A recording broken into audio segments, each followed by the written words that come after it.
started sourcing some of our energy from the United States in recent years.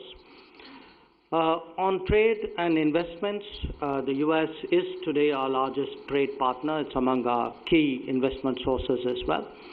And what has been clear in the last few years is that as both economies have grown strongly, new opportunities have been created by new demands, and we were both very optimistic about where our economic relationship is going and can go. On some outstanding issues, particularly relating to trade, my urging was that we take a constructive and pragmatic view of that. It is natural when you have trade that there will be trade issues, and I think the real test of our intentions is our ability to address them effectively. Where the government of India is concerned, we are committed to making it easier to do business, to provide a level playing field, and to grow with the world economy, and striking the right balance between these concerns is what we are trying to do. We spent a little time discussing people-to-people relations. It's the natural constituency of our ties. I think today PIOs, non-resident Indians, students, professionals, business, technology, academics, they all contribute to what makes our ties with the United States unique.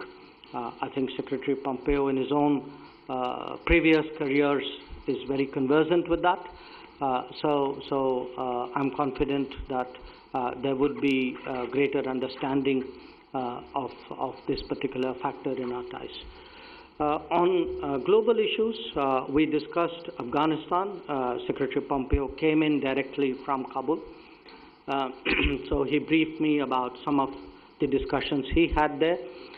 In turn, I spoke of our concerns and interest there. We also had a discussion, a fairly detailed discussion of the situation in the Gulf. I think he knows that we have big stakes there, stakes of energy, of diaspora, of trade, of regional stability. We had also a talk over lunch on the Indo-Pacific.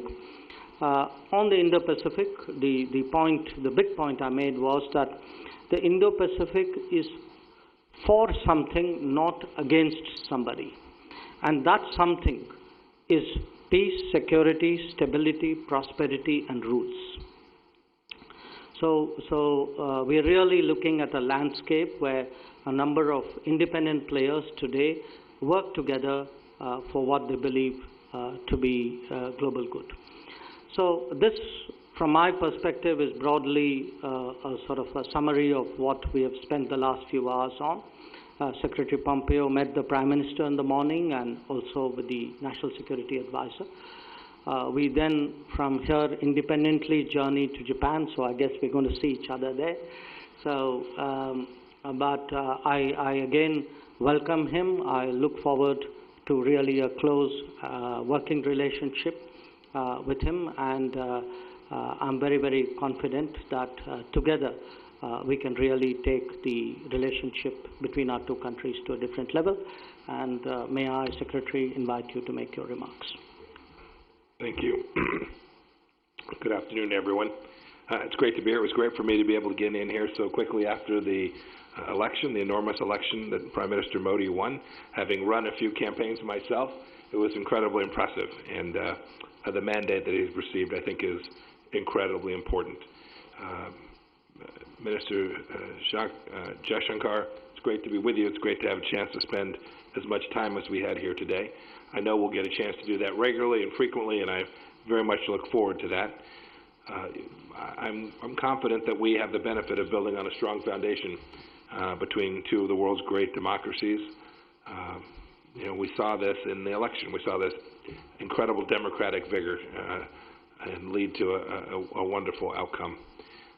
In recent decades, our relationship has made real strides, but there's an awful lot more that we can do together. And we had a chance to talk about each of those big strategic opportunities between two great countries. We can, in this context, see each other not just as bilateral partners, but as something much bigger than that, as friends who can help each other all around the world.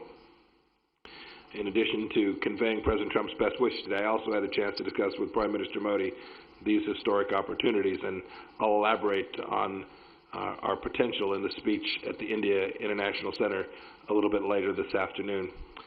In fact, I can say that the U.S.-India partnership is already beginning to reach new heights. We've bolstered our defense cooperation. We've solidified our common vision for a free and open Indo-Pacific, and we've grown cooperation in energy and in space and in other areas. I know, too, we'll have another opportunity to expand these bonds when Acting Secretary of Defense Esper and I welcome Foreign Minister and Minister Singh to the United States later this year for the second ever 2+2. I will have then been a part of 100% of the strategic 2+2 dialogues.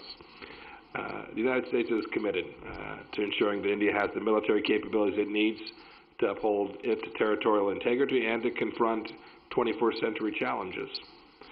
Completing the various military agreements we have already agreed to will help us hit that goal. And the United States is pursuing a range of efforts to meet President Trump's commitment to share defense equipment and technology with India, as we do with our closest partners. India's own experience with terrorism is very real. We know that. As the blasts that ripped through the Sri Lankan churches last Easter Sunday have shown, terrorism is a constant in this region, and India's ability to fight it should be second to none. Our teams will continue to work together to improve information sharing, intelligence sharing, and strengthen India's ability to fight terrorism. And on that subject, I just came, as the Foreign Minister said, from Kabul. At the core of America's Afghanistan talks is a resolve that terrorists can never again exploit Afghanistan for their evil purposes. We are intensely grateful for India's advice and support to ensure that we are successful in this endeavor. Great friends are bound to have disagreements. The United States has been clear we seek greater market access and the removal of trade barriers in our economic relationship. And today I address these differences in the spirit of friendship, and I think that the two of us will be able to see a good outcome for each of our two countries. And we'll keep working to resolve any economic disputes, not only those that we have at this moment, but those that when any significant trading relationship. Right, it's a joint statement there by Indian Foreign Minister S. Jaishankar and U.S. Secretary of State Mike Pompeo, who is on a 3-day visit to India.